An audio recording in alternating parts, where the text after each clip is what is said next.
Listen to me. Obey my commands at all times and protect yourself at all times. Keep them heads out and keep them punches up. I want to go clean fight, touch gloves, come out boxing on the bell. Let's go. Scheduled for 8 then, and a test for Martin Bakole, that is for sure. Because Kevin Johnson can make you look bad. The point I was going to make as we were just sort of breaking off there is that Johnson was fighting in Germany 8 days ago. It went the distance, of course, like it really did. But this fight he took on very short notice because the original Spanish opponent had to withdraw. So he'd already gone back home.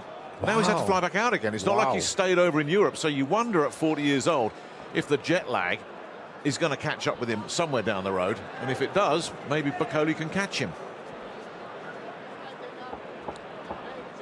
Johnson, of course, has been there, seen it and done it. He's the man in the blue trunks. And, I don't think Martin Bakole will hold too many terrors for him, but of course he's very watchful. Well, you've seen him come out and demand the centre of the ring straight away. Bakole has opted to go on the front foot, try and put Johnson under some pressure pretty quickly.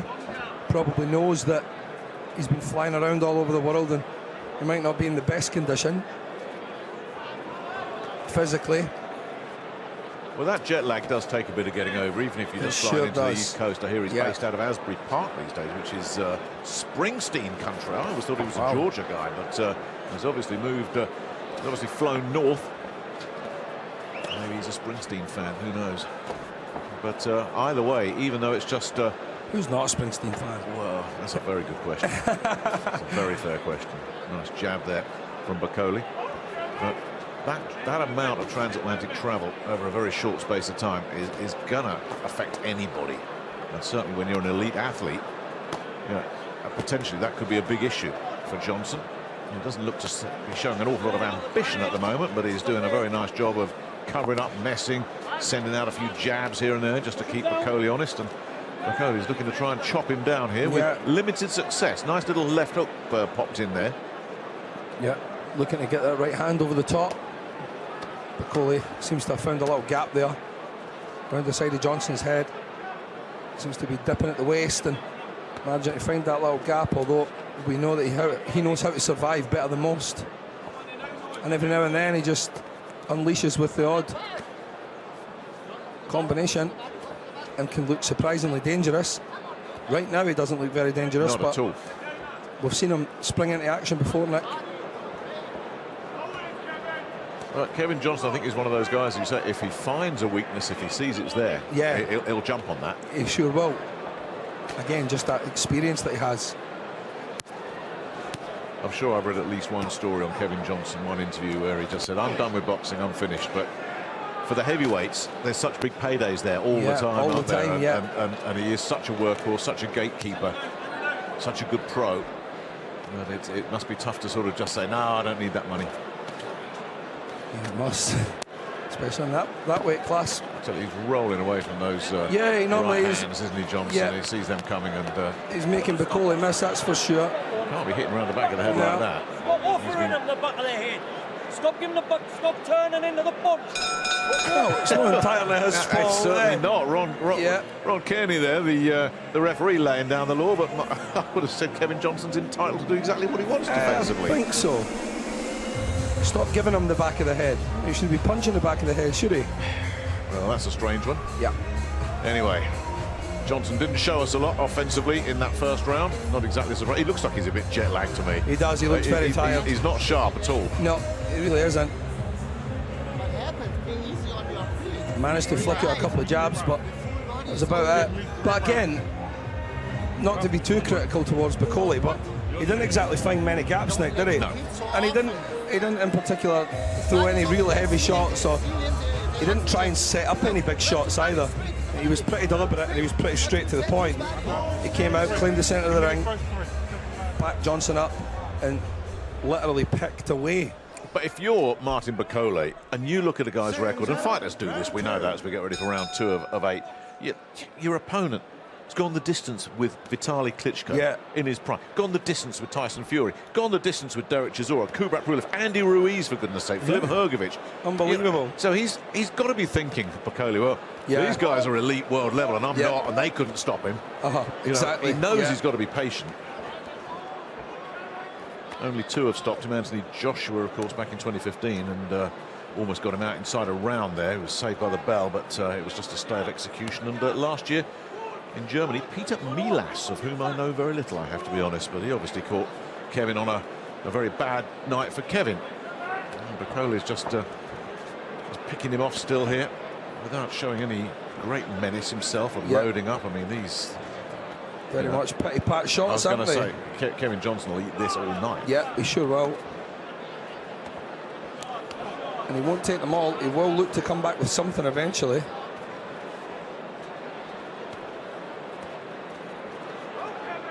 Bakole is still finding the back of the head rather too much. A very capable right hook, Bakole. It's quite a weapon. What he's now finding is Johnson is starting to come to him a little bit, which might make things interesting, because he was backing up in that first round, Johnson, and has obviously decided, well, let's see what happens if I start pushing this guy back a little bit. Try and get on the front foot. Came over to the UK back in 2016, Martin Bakole, when his brother Ilunga Makabu was boxing Tony Bellew in Liverpool for the World Cruiserweight Championship, and liked it so much decided to stay, although goodness knows how he ended up in a tiny little town north of the border in Scotland, Airdrie. There's not too many fighters up there. Certainly not too many heavyweights. He'll stand out in a crowd in Airdrie, will Martin Bakole.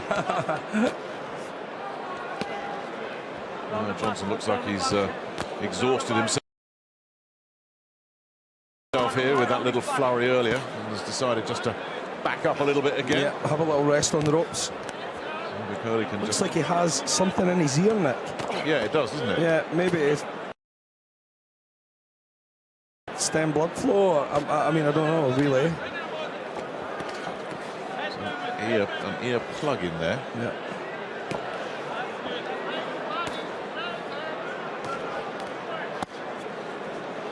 That'll get a bit of a ringing in the ear if he carries on. And might get punched out as well. That's a good body shot from Bakole. Picked that well. For a nice shot left hook to the head and quickly switched the same shot to the body. Quite effective.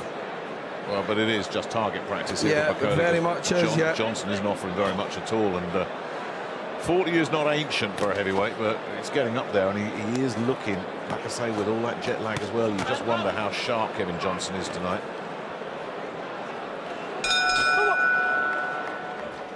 Started off with a little flurry and decided, I don't need to be wasting my energy doing this. Yeah. Where's my stool? Pointless expedition. Yeah. Body shots, okay? That's Billy Nelson going to work with him. Legendary Scottish trainer. Did most of his great work with Ricky Burns. They had 10 world title fights in a row together. That was some partnership. You see what I'm talking about? He just want to come back and counter you. You don't allow him to. Your feet will get in and out. Make him miss. He's getting tired now. So when you get tired, drop them down there, bring a hand down, then go back up. Okay? But when you throw the body shots, get them back. Well, there's Johnson doing what he does best, tying up.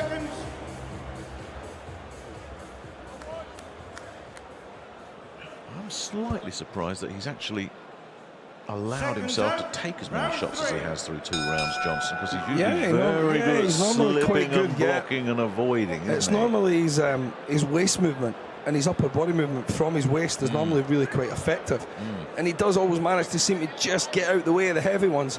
But maybe he's felt Martin Bakole's power and just felt that there's maybe no real reason to get out the way and waste that kind of energy. Martin Bakole's jab's been very effective and sharp. It's coming from a very orthodox upright position. Textbook style boxing for Martin Bakole. Recovered well from that last round stoppage against Michael Hunter, which is a year ago, and I think a lot of people, including perhaps Billy Nelson, if he's completely honest, maybe underestimated Hunter. Yeah. Bearing in mind that there was a 40-pound weight advantage for Martin Bakole. It was massive. It really was. But Hunter is such a good pro. He's a very, very good fighter. And he's very good. Yeah, they eventually caught up with Bakole, who injured his shoulder in the 8th round, looked like he wanted to pack it in, and Billy Nelson wouldn't let him, and then he got stopped in the 10th and last round. And off the back of that, they go to Poland to take on Mariusz Wach. Yeah. Now that's a gamble. Yeah. And he stopped him. Yeah. So I was like, that was a superb result. Yeah, fantastic stuff.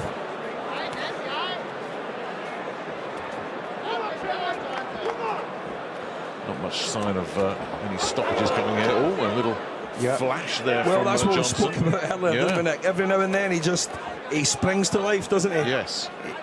He almost lulls you into a false sense of security, and then when you start to become a little bit complacent and you think you're just picking apart an old guy, he comes back with something. Yes, if you switch off. I must admit, I wouldn't want to go back and watch his fight with Vitaly Klitschko. One of the judges gave him one of the rounds. It was, it was a dominant performance, but that was a typical Vitaly Klitschko night, and I'm taking nothing away from Kevin Johnson. You go the distance in a world title fight with Vitaly Klitschko. Yeah, you've done well. You know, that's something to be proud of, but Vitaly, as we all know, is if you left him alone, he tended to leave you alone. Yeah, and of course, yeah. Kevin didn't bother him a bit. No, he just jab your head off for a whole night, yeah. It's not the way it would work. Yeah, Kevin didn't throw too many fireworks at Vitaly. Not throwing too many fireworks here at Martin Bakole either. And Bakole is just having his way with him here. Rather easy to hit him. There's not a lot of head movement. I talked about that upper body movement that Johnson has utilised to have this career that he's had. Yeah. Well, we're not seeing a lot of it here. It's really sluggish. Yeah, he's doing very, very little. Taking little popping shots, irritating shots from Bakole. Bakole is still not loaded up yet. They've all been arm punches up to now. But he's just moving at a different speed. Yeah, he sure is, yeah. You can see massive difference in fitness. And Johnson, there goes that was a bit of afters there. as if he hadn't hit him enough in the 3-minute spell. He was starting to look a little bit sorry for himself in the last 20 seconds of that round. Yeah, it really was. I'm just wondering now if Billy Nelson will maybe let Bakole off the leash, or if Bakole will decide to really up the ante now, because that was it was a very one-sided round. Really was, and there's so little coming back from Johnson. As you say, there is that risk every so often. Yeah, but even that looks like it's diminishing quite quickly. Yeah, yeah.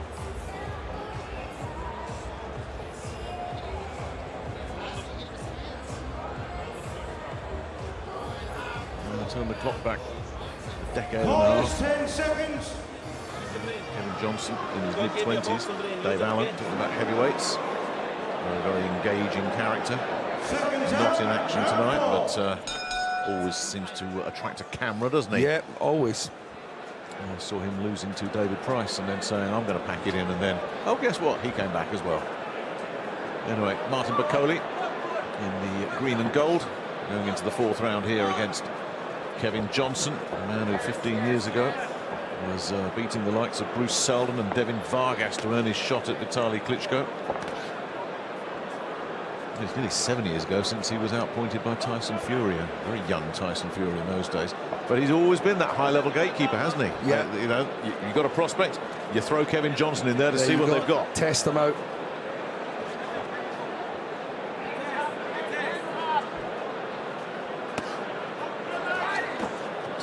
Jab there, Johnson, but it was so slow and ponderous, and Bakole picked that off at a minimum of fuss.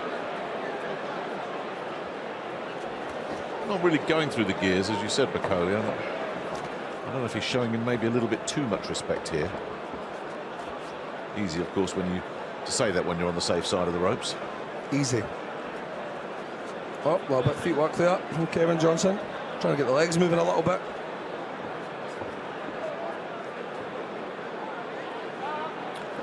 That fight with Anthony Joshua 4 years ago, he came in and Joshua was knocking everybody over, and Kevin Johnson said, oh, he hasn't met Kingpin yet, wait till I slow him down a little bit. And as I say, Joshua had him all over the place, right on the bell at the end of the 1st round. He literally was saved by the bell there, but early in the 2nd round it was all over. And that's when people did start to seriously look at Anthony Joshua then, because he'd been in with all these contenders, and none of them had done that to him.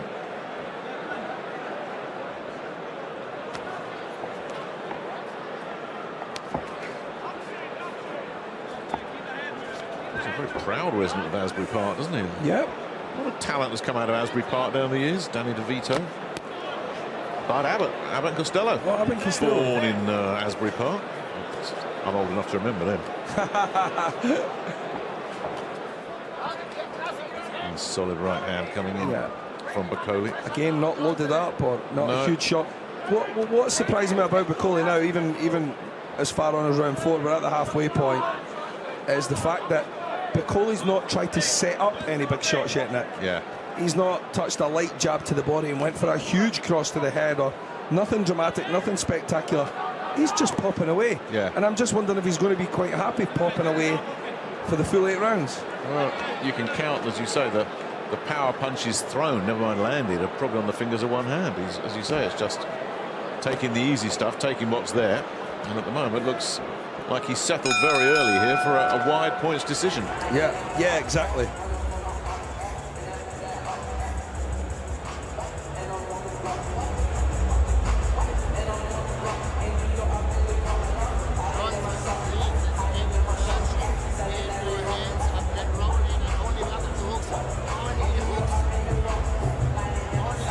Meanwhile, backstage.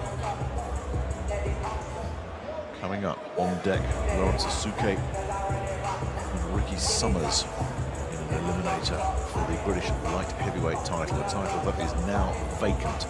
Logic would suggest the winner of this one will be expecting to fight for Lord Lonsdale's belt next time up. That's an interesting fight. Asuke's got that home advantage with amateur pedigree, but Summers is nobody's fool. No.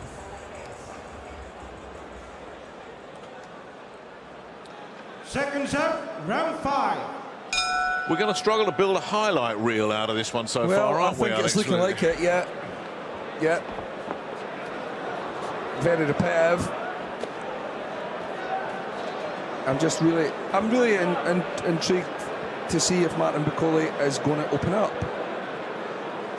and try and unleash the power that many people say he has. Well, Billy Nelson, you know Billy better than me, and I know Billy pretty well, and I've got a lot of time and a lot of respect for him. He's a real wonderful trainer and a colourful character, and he's no fool either, but Billy is totally sold on this fella as absolutely 100% the real deal. I'm not sure that necessarily everybody in British boxing would necessarily agree with that. No, I don't think so. Again, you know, it's Billy has put himself in a... Well, now he's starting to open up. Now he's opening up. Now Kevin Johnson's not offering anything back in. Johnson's got to make a move, and he hasn't. Bakole, very good. Just as we started questioning the level that he might be at. Well, talk about silencing your critics. Now, he's done something that only 2 other fighters have ever done. He's just stopped Kevin Johnson, but Johnson looked flat from the get-go, didn't he? Awful. He looked awful from the start, Nick. Really tired, really lackluster. There was nothing in his legs. He looked really like he didn't want to be there at all, you know. And it's Billy Nelson that's gone over there to have a word with him as well. Martin Bakole now offering his commiserations. Take nothing away from Bakole. No, you can't, but, you know, look, we're going back to saying, you know, that Billy had said publicly in an interview that Martin Bakole has a similar skill set to Usyk, and, you know, that there was no quitting him and stuff, and, you know, and we've seen Martin Bakole trying to quit in the corner. And, you know, it's just a real shame because he's been put under a lot of pressure, but he is a good fighter. He's a good fighter. And when he had Johnson in trouble, he showed that ruthless streak. You know, this is a guy who knows how to survive and look after himself, and Bakole never let him off the hook. No, he really never, no. And I'm quite impressed that he kept that array of punches up, that he really must, you know, confidence in his fitness and his stamina, because he looked like he wasn't ever going to put his foot on the gas tonight. But when he did, he got the results desired, and I certainly wanted to see a little bit of that, and you know, I'm happy that we did see that. Yeah, that left hook that had just gone in, that prompted Ron Kearney to jump in, and I thought that was an absolutely perfect stoppage. Yeah, Johnson flat, no question about that. Ladies and gentlemen, What a referee performance Ron from Bakole. Kearney calls a halt to this contest. The official time of the stoppage, 58 seconds of round number 5. Your winner by RSC, Martin Bakole.